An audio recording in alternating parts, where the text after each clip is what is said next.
الحمد لله نحمده ونستعينه ونستغفره ونعوذ بالله من شرور أنفسنا ومن سيئات أعمالنا من يهده الله فلا مضل له ومن يضلله فلا هادي له ونشهد أن لا إله إلا الله وحده لا شريك له ونشهد أن سيدنا وسندنا وحبيبنا وحبيب ربنا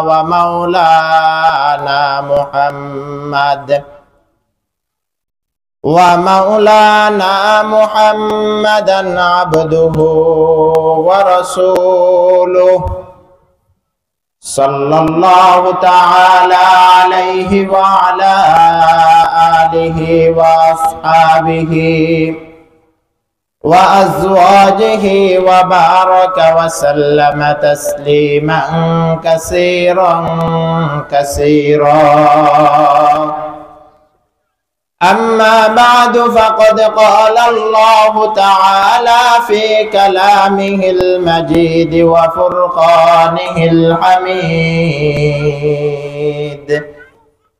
أعوذ بالله من الشيطان الرجيم بسم الله الرحمن الرحيم الذي خلق الموت والحياة ليبلوكم أيكم أحسن عملا وهو العزيز الغفور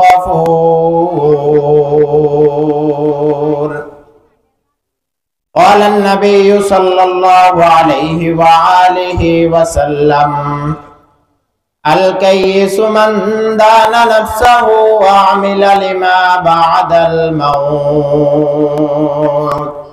أو كما قال عليه الصلاة والسلام اللهم صل على روح محمد في الأرواح وعلى جسد محمد في الأجساد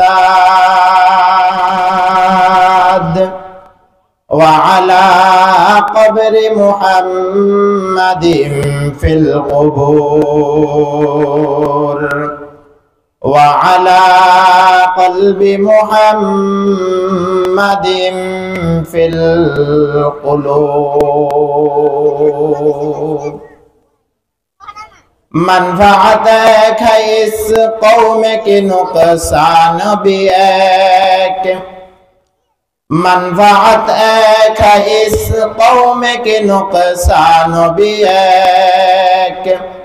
ایک سب کارن بھی ہے دین بھی ایمان بھی ایک سب کارن بھی ہے دین بھی ایمان بھی ایک حرم پاک بھی قرآن بھی اللہ بھی ایک حرم پاک بھی قرآن بھی اللہ بھی ایک کچھ بڑی بات تھی ہوتے جو مسلمان بھی ایک فرقہ بندی ہے کہے اور کہے ذاتی ہے کہ زمانے میں نفنف نے کہ یہی بات ہے আলহামদুলিল্লাহ জামিয়া নুরিয়া মাদ্রাসা কর্তৃক আয়োজিত আজকের ইসলামী মহাসম্মেলনের উপস্থিত সম্মানিত সভাপতি দূর দূরান্ত থেকে আগত আল্লাহ পাকের আশিকিন জাকিরিন মুহিব্বিন কলেজার টুকরা সমবয়সী আমার যুবক বন্ধুগণ পর্দার আড়ালে অবস্থানরত সম্মানিত মা ও বোনরা আমরা যে আয়াতখানা তেলাওয়াত করছি মহান রব্বুল আলামিন যদি তৌফিক দেন নির্ধারিত সময়ের মধ্যে আয়াত ও হাদিসের আলোকে কথা বলার চেষ্টা করব আমা তৌফিক ইল্লা বিল্লাহ সবাই বলি আমিন আজকের এই মাহফিলের গুরুত্ব আল্লাহ তাআলার দরবারে খুব বেশি। আল্লাহ তাআলার দরবারে এই মাহফিলের কি পরিমাণ দাম আমরা চিন্তাও করতে পারি না। আজকের এই মাহফিল যে হচ্ছে, মাহফিলের চতুর্পাশে রহমতের ফেরেশতারা বেষ্টনী দিয়ে ফেলছেন। সুবহানাল্লাহ। শুধু কি তা না, একজন ফেরেশতার কাঁধের উপরে এক ফেরেশতা, এভাবে করতে করতে আসমান পর্যন্ত ফেরেশতারা চলে গেছেন। সুবহানাল্লাহ। এরপর তারা সেখানে গিয়ে রব্বুল আলামিনের কাছে বলেন, রব্বুল আলামিন তাদেরকে প্রশ্ন করেন, ফেরেশতারা তোমরা এভাবে কি করতেছো বা কি বা হচ্ছে?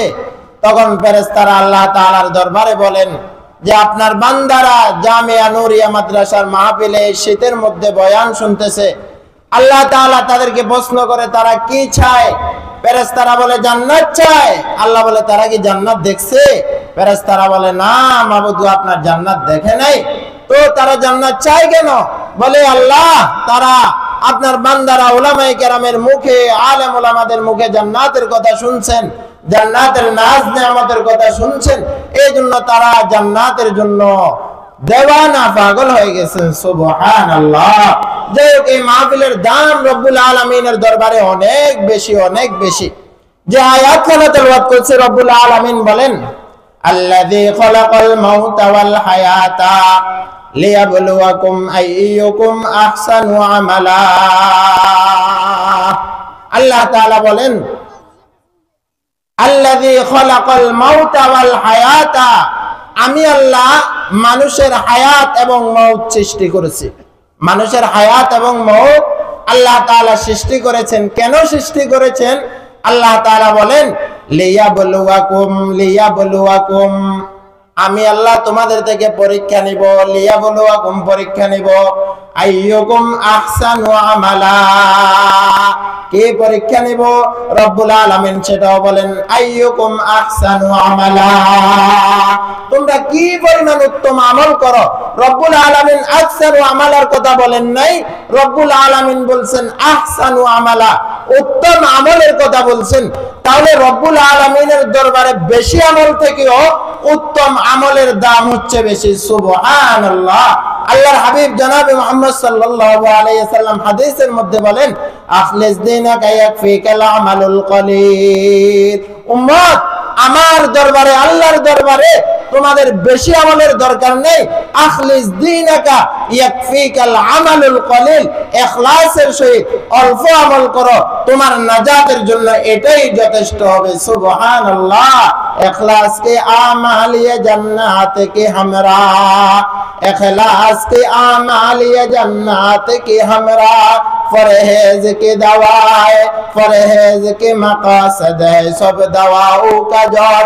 এই জন্য বলতেছিলাম ইখলাসের দাম রব্বুল আলামিনের দরবারে অনেক বেশি, অনেক বেশি। এই জন্য আল্লাহ তাআলা বলে বান্দা আমি আল্লাহ হায়াত এবং মওত সৃষ্টি করেছি লিয়াবলুয়াকুম, লিয়াবলুয়াকুম, তোমার থেকে পরীক্ষা নেওয়ার জন্য। পরীক্ষাটা নিব কি, কিভাবে রব্বুল আলামিন আমার আপনার থেকে পরীক্ষা করবে? দুনিয়ার মানুষ কাজ করার জন্য, দুনিয়ার মানুষ যে কাজ করুক না কেন একটা বড় মাকসাদ থাকে, একটা বড় উদ্দেশ্য থাকে, একটা বড় আশা থাকে। রব্বুল আলামিন আমাদেরকেও সৃষ্টি করে অনেক বড় একটা মাকসাদ রব্বুল আলামিনের আছে। রব্বুল আলামিন বলেন ওয়া মা খালাকতুল জিন্না ওয়াল ইনসা ইল্লা লিয়াবুদুন, মা খালাকতুল জিন্না ওয়াল ইনসা ওয়া জুজ ইবাদাতিন ইস্তেমাকসাদ আজজা। ও বান্দা, দুনিয়ার মানুষ বাড়ি করে, গাড়ি করে, ব্যবসা বাণিজ্য সব কিছু করে, সবার একটা না একটা উদ্দেশ্য থাকে, একটা মাকসাদ থাকে। আমি আল্লাহ কত দয়া করে, কত মায়া করে, তোমাকে সৃষ্টি করার পিছনে আমি আল্লাহর একটা বড় মাকসাদ, সেটা হলো লিয়াবুদুন, বান্দা তুমি আমার ইবাদত করবা, বান্দা তুমি আমার ফরজ বিধান আদায় করবা, ও বান্দা তুমি আমার ইবাদত করবা, লিয়াবুদুন আমার ইবাদত করবা। কিন্তু বান্দাকে রব্বুল আলামিন সৃষ্টি করেছেন পরীক্ষা করার জন্য। রব্বুল আলামিন বান্দাকে তৈরি করেছে রব্বুল আলামিনের বিধান অনুযায়ী চলার জন্য। কিন্তু বান্দাকে সৃষ্টি করার পর, বান্দাকে তৈরি করার পর বান্দাকে আর রব্বুল আলামিনের ইবাদতের মধ্যে পায় না। মুয়াজ্জিন আল্লাহু আকবার জোরে বলে আল্লাহু আকবার, আমি আল্লাহ বড়, আল্লাহ বড়, আল্লাহ বড়। মুয়াজ্জিন বলে আল্লাহ বড়, কিন্তু বাবা আমি আর তুমি কিন্তু জোহর বেলায় মসজিদে আসতে পারলাম না। মুয়াজ্জিন বলে ও দুনিয়ার মানুষ, আল্লাহু আকবার, আমার আল্লাহ বড়, আসরে বলে আল্লাহ বড়, এভাবে মাগরিবেও আবার ডাক দিয়া বলে আল্লাহ বড়, এশারেও আবার ডাক দিয়া বলে কিন্তু আল্লাহ বড়। কিন্তু দুনিয়ার মানুষ আল্লাহ বড়ত্বের দিকে আসতে পারে না। এই জন্য ভাই ও বন্ধু বলতেছিলাম, রব্বুল আলামিন আমাকে আর আপনাকে দুনিয়ার মধ্যে হায়াত দিয়া, মৃত্যু দিয়া রব্বুল আলামিন সৃষ্টি করেছেন লিয়াবলুয়াকুম, পরীক্ষা করার জন্য। এই পরীক্ষার সময়টা হয়তো কারো 40 বছর, কারো 50 বছর, কারো 60 বছর। দুনিয়ার পরীক্ষার সময় হচ্ছে 3 ঘন্টা, 3.5 ঘন্টা, 2 ঘন্টা। এই 2-3 ঘন্টা সময়ের মধ্যে শিক্ষার্থী যদি মন চায় লিখবে, কেউ বাধা দিবে না। যদি মন চায় লিখবে না, তাও শিক্ষক কিন্তু তাকে বাধা দিবে না।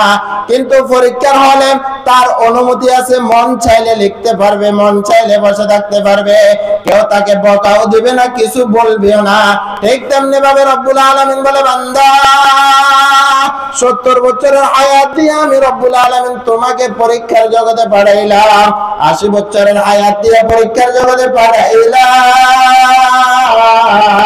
এই পরীক্ষার জগতে তোমাকে পাঠানোর পর এই দুনিয়ার মধ্যে মন চাইলে নামাজ পড়তে পারবা, মন চাইলে গান শুনতে পারবা, মন চাইলে হাতের মধ্যে তাসবিহ নিতে পারবা, মন চাইলে হাতের থেকে তাসবিহ সরাই দিতে পারবা, মন চাইলে মুখের মধ্যে দাড়ি রাখতে পারবা, মন চাইলে সুন্নতের নিসফে জাক জামা পরিধান করতে পারবা, মন চাইলে পর্দা করতে পারবা, মন না চাইলে পর্দা নাও করতে পারবা।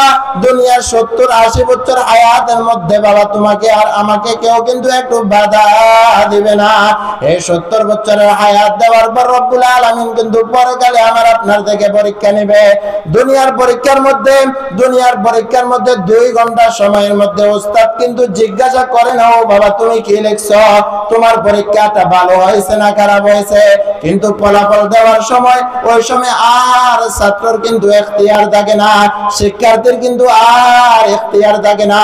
ওই সময় ওস্তাদ তাকে নাম্বার দেন, তার পার্সার মধ্যে, তার কাগজের মধ্যে যদি ফলাফল ভালো থাকে, তার কাগজের মধ্যে যদি লেখা ভালো থাকে, ওই অনুপাতে কিন্তু তার কাগজের মধ্যে নাম্বার বসাইয়া দেয়। ঠিক তেমনি ভাবে রব্বুল আলামিন বলে ও বান্দা 70 বছরের একটা আয়াত দিয়া তো দয়া মায়া করিয়া তোমাকে আমি আল্লাহ দুনিয়াতে পাঠাইলাম। তুমি তোমার মায়ের গর্ভের মধ্যে ছিলা, আমি রব্বুল আলামিন তোমাকে সেখানে কত আদর যত্নের সহিত রাখছি। দুনিয়ার মধ্যে আসতো, আমি আল্লাহ কত আদর যত্নে তোমাকে রাখলাম। কিন্তু এই 70 বছরের হায়াত পাইয়া কেন আমি আল্লাহকে একবার আল্লাহ বলিয়া রাখতে পারলাম না? কেন আমি আল্লাহর একটা নামাজ আদায় করতে পারলাম না? কেন আমি আল্লাহর ফরজ বিধান সঠিকভাবে আদায় করতে পারলাম না? দুনিয়ার পরীক্ষার মধ্যে যেমন পরীক্ষার ফলে ফলাফল দেওয়া হয়, ঠিক তেমনি ভাবে আমার আপনার হায়াত শেষ হয়ে গেলে রব্বুল আলামিনও কিন্তু আমার আপনার পরীক্ষার ফলাফল দিবে। এই জন্য শায়ের বলেন আজ কুছ করলো মুশাক্কাত ইলমে কি ময়দান মে ওয়ারনা তো শর্মিন্দা হোগা রোজ ইমতিহান মে। দুনিয়ার পরীক্ষা যদি ভালো ফলাফল না করে মানুষের সামনে কিন্তু মুখ দেখাইতে পারে না, লজ্জা লাগে। ঠিক তেমনি ভাবে রব্বুল আলামিন যে পরীক্ষা দিবেন, রব্বুল আলামিন আমার আপনার থেকে যে পরীক্ষা নেবেন, ওই পরীক্ষায় যদি বাবা একবার ফেল করিয়া বসি, দ্বিতীয়বার কিন্তু আর পাস করার আশা নাই। দুনিয়ার একবার পরীক্ষায় ফেল করলে দ্বিতীয়বার কিন্তু আবার পরীক্ষায় পাস করার আশা করা যায়। কিন্তু আখিরাতের পরীক্ষায় যদি একবার ফেল করিয়া বসি, আর কিন্তু দ্বিতীয়বার আর পরীক্ষা দিয়ে পাস করার আশা করা যায় না। এই জন্য ভাই ও বাবা বলতেছিলাম, দুনিয়ার পরীক্ষা কিন্তু খুব কঠিন একটা পরীক্ষা। এই জন্য দুনিয়ার পরীক্ষা খুব ভালোভাবে আদায় করতে হবে, খুব ভালো বুঝে শুনে চিন্তা ফিকির করে পরীক্ষাটা দিতে হবে। আমার আপনার দুনিয়ার আমল নামার মধ্যে যা কিছু করব পরকালে কিন্তু তা রব্বুল আলামিন দেখাবেন। রব্বুল আলামিন বলে, বান্দা ফামান ইয়ামাল মিসকালা যাররাতিন খায়রান ইয়ারা ওয়া মান ইয়ামাল মিসকালা যাররাতিন শাররান ইয়ারা। দুনিয়ার মধ্যে গোপনে অন্ধকারে ইচ্ছায় অনিচ্ছায় কত অন্যায় করো, কত অপরাধ করো, দুনিয়ার মানুষকে ফাঁকি দেওয়া যায়, কিন্তু আমি রব্বুল আলামিনকে কিন্তু এক মুহূর্তের জন্য ফাঁকি দেওয়া যাবে না। রব্বুল আলামিন বলে, ওয়া উদিয়াল কিতাবু ফাতারাল মুজরিমিনা মুশফিকিনা মিম্মা ফিহি ওয়া ইয়াকুলুনা ইয়া ওয়াইলাতানা মা লিহাযাল কিতাব লা ইউগাদিরু সাগীরাতাও ওয়ালা কাবীরাতান ইল্লা আহসাহা। আরে আমি আর আপনি যখন কাল কিয়ামত রব্বুল আলামিনের আসামির কাঠগড়ায় দাঁড়াবো, রব্বুল আলামিন আমাকে আর আপনাকে বলবে, ইকরা কিতাবাকা কাফা বিনাফসিকাল ইয়াউমা আলাইকা হাসিবা। ও বান্দা, তোমার আমলনামা তুমি আজকে পড়ো। যদিও আমি আল্লাহু আকবার ডায়রি পড়তে পারি না, রব্বুল আলামিন বলবে, বান্দা আজকে তোমার ডায়রি তুমি পড়ো। তোমার উপর কিন্তু জাররা পরিমাণও আমি আল্লাহু আকবার অন্যায় করব না। রব্বুল আলামিন বলে, ফামান ইয়ামাল মিসকালা যাররাতিন খায়রান ইয়ারা ওয়া মান ইয়ামাল মিসকালা যাররাতিন শাররান ইয়ারা। দুনিয়ার মধ্যে একে অপরের আল্লাহু আকবার পাশে গিয়ে অন্যায় করতে পারে, অপরাধ করতে পারে, দুনিয়ার কোর্ট কাছারি আল্লাহু আকবার পাকি দেওয়া যায়, কিন্তু রব্বুল আলামিনের যে মিজানের আল্লাহু আকবার বলছি রাতের যে আসামের কাঠগড়া, এক একটা পরীক্ষা যখন আমার আপনার সামনে দাঁড়াবে, ও বাবা একটা বারও কিন্তু বাকি দেওয়া যাবে না। এই জন্য বাবা বলতেছিলাম, দুনিয়ার সামান্য পরীক্ষা যদি একবার ভুল করে আবার কিন্তু পাস করার আশা করা যায়, কিন্তু না খোদা না কাস্তা, খোদা না কাস্তা আখিরাতের পরীক্ষা যদি একবার ভুল করে, আল্লাহু আকবার মিজানের পরীক্ষা যদি একবার ফেল করে, ফুলসিরাতের পরীক্ষা যদি একবার ফেল করে বসে, দ্বিতীয়বার কিন্তু পরীক্ষা দিয়া টিকার কোনো আশা করা যায় না। এই জন্য বাবা তোমার হাতে ধরবো, পায়ে ধরবো, 40 বছরের একটা হায়াত পাইলাম, 80 বছরের একটা হায়াত পাইলাম, 90 বছরের একটা হায়াত পাইলাম। আমাদের আয়েশা রাদিয়াল্লাহু তাআলা আনহা রাসূলের চুল মুবারকের দিকে তাকাইয়া মাঝে মধ্যে কান্নাকাটি করতেন। রাসূল বলে, ও আয়েশা, তুমি কান্না করার কারণ কি? আয়েশা রাদিয়াল্লাহু তাআলা আনহা বলে, ইয়া রাসূলুল্লাহ, ইয়া হাবিবাল্লাহ, একটা সময় ছিল আপনার চুলগুলা কিন্তু আল্লাহু আকবার সাদা ছিল না, একটা সময় ছিল আপনার দাড়িগুলা সাদা ছিল না, কিন্তু আজকে দেখা যায় আপনার দাড়িগুলা সাদা হয়ে যাচ্ছে, আপনার চুল মুবারক সাদা হয়ে যাচ্ছে। ও বাবা, একই পাতিলের একই পরিবারের 5 সদস্য, একই পরিবারের 5 সদস্য একই পাতিলের রান্নাঘরের মধ্যে খানা খায়, কিন্তু বাবার দাড়িগুলা সাদা হয়ে যাচ্ছে, সন্তানের দাড়িগুলা এখনো কালো, বাবার চুলগুলা এখনো সাদা হয়ে যাচ্ছে, সন্তানের চুলগুলা কিন্তু এখনো কালো। রব্বুল আলামিন বলে, বান্দা আমি রব্বুল আলামিন তোমাকে পরীক্ষা করার জন্য পাঠাইলাম, লিয়াবলুয়াকুম, তোমাকে যে পরীক্ষা করার জন্য পাঠাইলাম, তুমি কি সেটা ভুলে গেলা?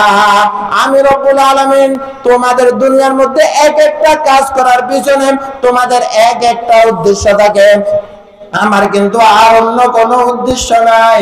আমার একটাই মাত্র উদ্দেশ্য, আমি জিন এবং ইনসানকে সৃষ্টি করেছি একটা উদ্দেশ্য নিয়া, ইল্লা লিয়াবুদুন, একমাত্র আমার ইবাদত করবা। তোমাকে কত সুযোগ সুবিধা দিলাম, তোমার হাওয়ার ব্যবস্থা আমি আল্লাহ করে দিলাম, তোমার বাতাসের ব্যবস্থা আমি করে দিলাম, তোমার সব কিছুর ব্যবস্থা আমি আল্লাহ করে দিলাম, কিন্তু তুমি কেন আমাকে একটা বার সিজদা দিতে পারবে না? এই জন্য ভাই ও বন্ধু, আজকের এই জামিয়া নূরিয়ার মাহফিল থেকে মনকে বুঝাইতে হবে রে মন, এই দুনিয়াতে থাকার জন্য কেউ কিন্তু আসি নাই। আমার বাবা এই দুনিয়ার মধ্যে ছিল, আজকে বাবা নাই, আমার মাও কিন্তু এই দুনিয়ার মধ্যে ছিল। কোথায় গেল আমার বাবা, কোথায় গেল বড় ভাই, কোথায় গেল দাদা, কোথায় গেল দাদু? তারা কিন্তু একটা সময় দুনিয়ার মধ্যে ছিল, তাদের ক্ষমতা কিন্তু কম ছিল না, তাদের টাকার পাওয়ারও কিন্তু কম ছিল না। আজকে কিন্তু আমি আছি, আগামীকাল কিন্তু থাকবো না। এই জন্য ভাই ও বন্ধু বলতেছিলাম, রব্বুল আলামিন যে মাকসাদ নিয়া, যে উদ্দেশ্য নিয়ে আমাকে আর আপনাকে পাঠাইছেন, রব্বুল আলামিনের উদ্দেশ্য যদি আমি আর আপনি পুরা করতে পারি, রব্বুল আলামিন কিন্তু পরকালে আমার আপনার সাথে ভালো ব্যবহার করবেন। আর যদি আমি আর আপনি এই রব্বুল আলামিনের হুকুম আহকাম সুন্দরভাবে আদায় করতে না পারি, রব্বুল আলামিনের বিধানগুলো না মানতে পারে, রব্বুল আলামিন নামাজকে ফরজ করেছেন, নামাজ আমি মানলাম না, রব্বুল আলামিন হজ ফরজ করেছেন, আমি হজ আদায় করলাম না, রব্বুল আলামিন যাকাত ফরজ করেছেন, আমি যাকাত দিলাম না, রব্বুল আলামিন পর্দা ফরজ করেছেন, আমি কিন্তু পর্দা মানলাম না। রব্বুল আলামিন বলবে, বান্দা আমি আল্লাহ কিন্তু একদিনে তোমাকে ধরবো না, যেদিন ধরবো সেদিন কিন্তু আমি আল্লাহ আর ছাড়বো না। এই জন্য আজরাইলের হাত থেকে, আজরাইলের খপ্পর থেকে, কঠিন খপ্পর থেকে যদি বাঁচতে হয়, মৌতের কঠিন শাস্তি থেকে যদি বাঁচতে হয়, মৌতকে যদি সহজ ভাবে হতে হয়, এই দুনিয়ার মধ্যে থেকে কিন্তু একটু মালিকের ইবাদত করতে হবে, মালিকের একটু রুন আদায় করতে হবে।